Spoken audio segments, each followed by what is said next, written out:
Mackenzie. Huyu. Angalia na kunywa maji na kunywa. Ainuliwe Yesu. Mara hiyo rudi. Yesu gani? Kuna Yesu wapi?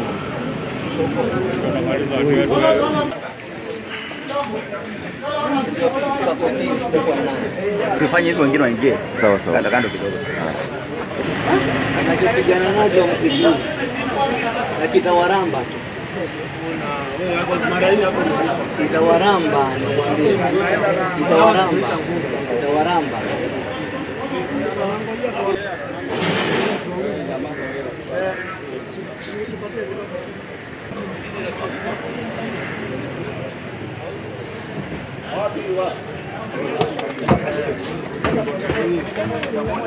Weka hapa juu. Pande hii songa. Kila mama.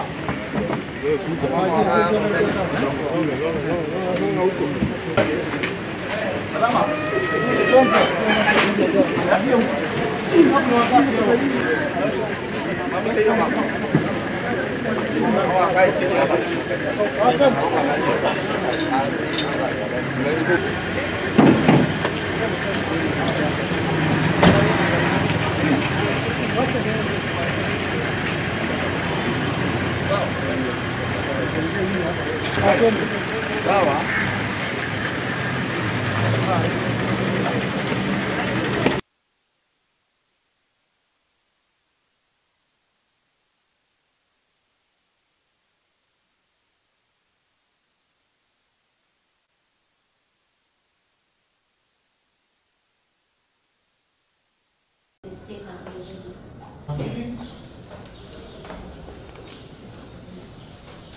Aparte na Alfred ya Sena. Sanga Steve Muye. and then you were minors. I don't small that the ladies. Maybe some of the suspects in court are minors, 17 years old. I'm told a suspect by the name Alan.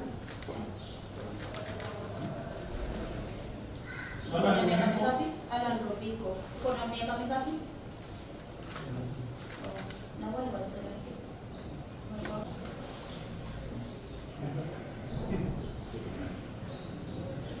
Police, bye-bye. Foto na Felix Wandera. Jane Nyaboke. Paul Karisa. Alan Robico. I called brief for Mr. Komora, who wishes to come on record for the first respondent. Mr. Komora is acting alongside Mr. George Kabiki, who is present in court. Present, Your Honor.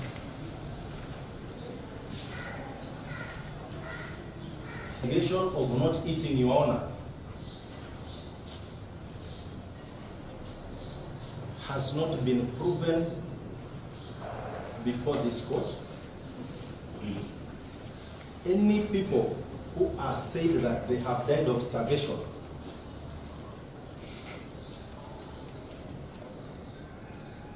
there is no medical report that is supporting that. Nothing is here demonstrating the cause of death. A post-mortem report should have been here to say this one has died of starvation. That evidence is not here. The court is expected to believe mere affirmance in an affidavit to death.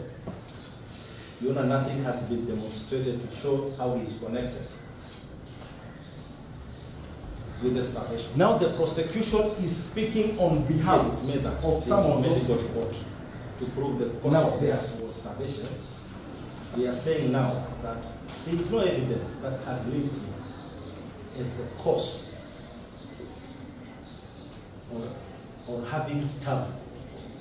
Or post-mortem reports, my lady, we have indicated that investigations are still at a very preliminary stage, my lady. If you give us time, we will be able to conduct the exhumation, my lady, and we'll be able to avail post-mortem reports to indicate the status already.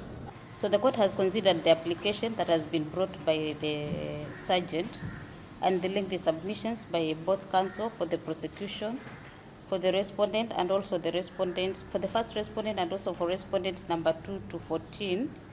The court is aware that the first respondent had earlier been released on a cash bail pending investigations.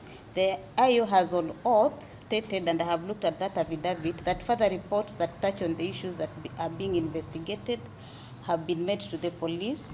And indeed, one of the suspects in court, who the prosecution refers to as a victim, because he's among the ones that, Vivian, you've stated that he's a victim, has actually directly asked the court to release him so that he can go back to the place that the prosecution referred to as the first respondent land in Shakahola to continue with his fast.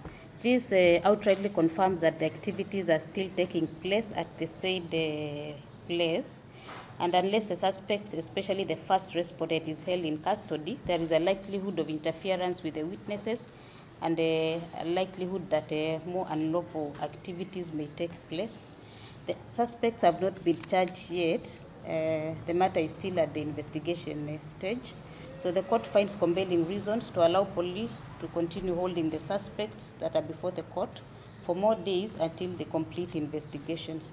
For that reason, the court shall order as follows. Suspect number 1, Paul Nthenge Mackenzie, and a police bond that the court had earlier issued and directed that he be released pending the investigations is hereby cancelled. Number 2, suspects 1 to 7 to remain in police custody for 14 days pending the completion of the investigations. 30 days is too much, so you take 14, complete your investigations. Suspects number 8 to 14 to remain in police custody for only 7 days for the same reason. We'll mention the matter on the 2nd of May 2023.